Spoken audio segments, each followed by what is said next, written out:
In a world where winds of change are as relentless as they are unpredictable, discover the journey of a simple farmer and the timeless wisdom of a teacher, who together reveal a powerful truth, that while we cannot control the storms of life, we can choose to let faith guide us through them, transforming our deepest fears into newfound strength. Join this story of fear, courage, and a lesson that may just change the way you see life's inevitable winds. The air was hushed and heavy as twilight settled over the Sea of Galilee, casting a gentle glow over the waters, which rippled softly against the rocky shore. Jesus sat quietly on a smooth boulder, his gaze turned toward the horizon, where the sky blazed in hues of amber and violet before fading into night. The disciples gathered around him, feeling an unspoken weight in the air, a sense that something important was about to be shared. They had often seen Jesus in these reflective moments, but tonight felt different. His expression held a calm intensity that seemed to reach into each of their hearts, awakening old fears, stirring long-buried questions. Peter sat closest to Jesus, his face tense, fingers fidgeting with a blade of grass. Known for his passionate loyalty, Peter was often restless, quick to react, and tonight was no different. He could feel a knot of impatience within himself, a desire for action. Yet, despite his eagerness, he sensed that tonight was a night to listen, not to speak. Beside him, Thomas sat quietly, his eyes fixed on the ground, his thoughts distant. He was no stranger to doubt, to the persistent, gnawing fear that he wasn't strong enough, that he would falter when it mattered most. John sat to the side, his gaze resting on the sea, though his mind was elsewhere, lingering on his own silent worries about what lay ahead. As the final rays of sunlight faded, leaving a gentle darkness, Jesus turned to them, his face soft with compassion. He met each of their eyes in turn, his gaze warm, inviting them into a shared silence. Finally he spoke, his voice calm yet powerful. "Tonight, I want to share a story with you," he began, his tone drawing them closer, as if wrapping each disciple in a comforting embrace. "It's the story of a man named Eli, a farmer who, like each of you, faced fears he didn't fully understand and learned that some things in life cannot be fought but must be embraced." With that, Jesus began the tale of Eli and the winds that had haunted him all his life. Eli was a man of the earth, with hands roughened by years of labor, a gentle soul who had spent his life in the quiet rhythms of the fields. His home lay nestled in a valley surrounded by hills that rose softly on the horizon, cradling his village in a green, peaceful embrace. Known for his kindness, Eli tended to his wheat fields with devotion, waking before dawn to water the soil, weed the crops, and check each row with a watchful eye. To the villagers, Eli's fields were a sight of beauty, an expanse of golden grain that glowed under the sun, a testament to his dedication. Yet, despite the peace he brought to others, Eli harbored a fear he shared with very few. The wind, a force as old as the land itself, filled him with dread. He had seen what the wind could do, how it could sweep across the valley in violent gusts, flattening crops, undoing months of work in a matter of hours. When he was a child, he had watched as a fierce storm tore through his father's fields, leaving the family destitute. That memory clung to him, a shadow that followed him into adulthood. Every season, as he planted and nurtured his crops, he would glance anxiously at the sky, his heart racing at the sight of dark clouds on the horizon. One evening, after a particularly strong wind had torn through part of his field, Eli sat by the fire with his wife, Miriam. She was a woman of quiet strength, whose patience had seen them through many hard seasons. Sensing the heaviness in his heart, Miriam placed a hand on his shoulder, her gaze soft and understanding. "Eli," she said gently, "perhaps it's time to speak to Samuel. He has helped many in the village find peace in their hearts. Perhaps he could help you as well." Eli hesitated, feeling a mixture of pride and shame, but as he looked into Miriam's kind eyes, he knew she was right. And so he resolved to seek counsel from Samuel, the village elder, the next morning. Eli awoke early, his heart heavy with a mixture of reluctance and hope as he walked toward Samuel's home. Samuel was known as a man of great wisdom, a presence of calm and strength in times of uncertainty. His home lay on the outskirts of the village, surrounded by wildflowers that swayed gently in the morning breeze.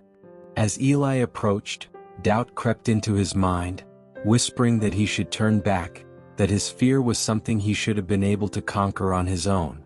But he pushed those thoughts aside, remembering Miriam's gentle encouragement. Samuel opened the door with a welcoming smile, his silver hair glinting in the morning sun.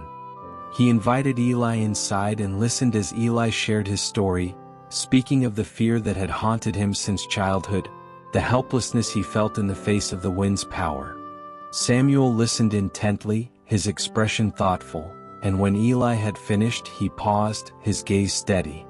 "Eli," he said, "some fears cannot be overcome alone. They require a new way of seeing, a new way of understanding." He looked at Eli, his eyes filled with compassion. "Tomorrow I would like you to come with me to the hills. There is something I want to show you." Eli agreed, feeling a spark of curiosity, a glimmer of hope that maybe, just maybe, he could find the peace he had been searching for. The next morning Eli and Samuel set out for the hills, the air fresh and cool, filled with the scent of dew and wildflowers. The landscape was alive with color, the sun casting a golden glow over the fields as they climbed higher. Samuel spoke of his own life, sharing stories of times when he, too, had felt helpless in the face of forces beyond his control. He told Eli of a time when a sickness had swept through the village, taking many lives, and how he had wrestled with the fear of losing those he loved. His words were gentle yet carried a depth of understanding that touched Eli deeply. As they reached the top of the hill, Samuel stopped, gazing out over the landscape with a quiet reverence. Eli followed his gaze, feeling a sense of awe at the vastness before them.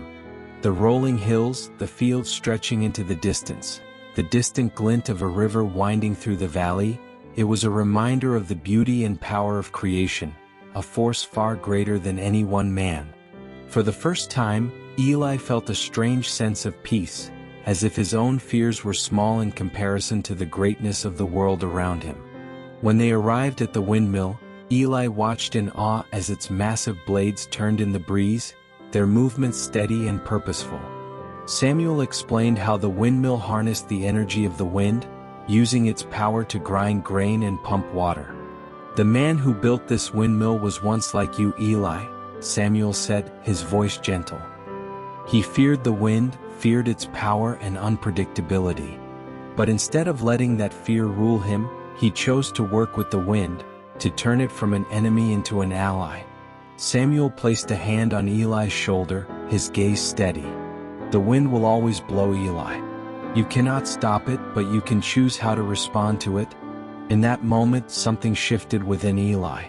For the first time, he saw the wind not as an enemy but as a force that could be harnessed, a power that held the potential for good. As he stood there, watching the windmill turn, he felt a peace he had never known, a peace that came not from the absence of fear but from the strength to face it. Returning home, Eli began to apply Samuel's lesson in his daily life. Instead of reacting with fear when the wind blew, he started to observe it, to understand its patterns and rhythms. He learned new techniques for protecting his crops and even began to construct a small windmill of his own. The narrative describes Eli's transformation, his growing resilience, and the peace he found in working with the wind rather than fearing it. His newfound perspective inspired others in the village, who began to rethink their own challenges, finding courage in Eli's example. Back in the present, Jesus pauses in his story, watching the expressions of his disciples. Each of them reflects on Eli's journey, recognizing parts of themselves in his fears and transformation. Peter thinks of his impulsive nature, Thomas of his doubts, John of his worries about the future. The story begins to work its way into their hearts, revealing the power of acceptance and the strength that comes from embracing change rather than resisting it. As night falls, a sudden storm gathers over the sea, mirroring the metaphor of the wind in Eli's story. The disciples, initially afraid, are comforted by Jesus, who reminds them of Eli's journey. He encourages them to trust in their faith, even in times of uncertainty. The storm becomes a powerful symbol of the trials they will face, and the disciples find strength in their unity and faith, each one feeling a renewed sense of purpose. The next morning the storm has passed, leaving a calm, clear sky. Sitting together, the disciples share their reflections on the experience. Jesus listens as each disciple speaks of the insights they've gained, the changes they wish to make in their own lives. Through these conversations, they begin to understand that true strength comes not from avoiding fear but from embracing it with faith and wisdom. In the final chapter, Jesus addresses each disciple, leaving them with words of wisdom related to the lesson of the wind. With compassion, he reminds them that change is inevitable, but with faith they can face any storm. His words linger in their hearts, a lasting reminder of Eli's story and the power of embracing life's winds with courage and trust. The disciples part ways with Jesus, feeling a profound peace and readiness to face whatever lies ahead, each carrying a piece of Eli's wisdom within them. This is end of the story. Comment Amen if you believe in Jesus' blessings. Please like this video and subscribe this channel for more Jesus story like this. May the God watch over you.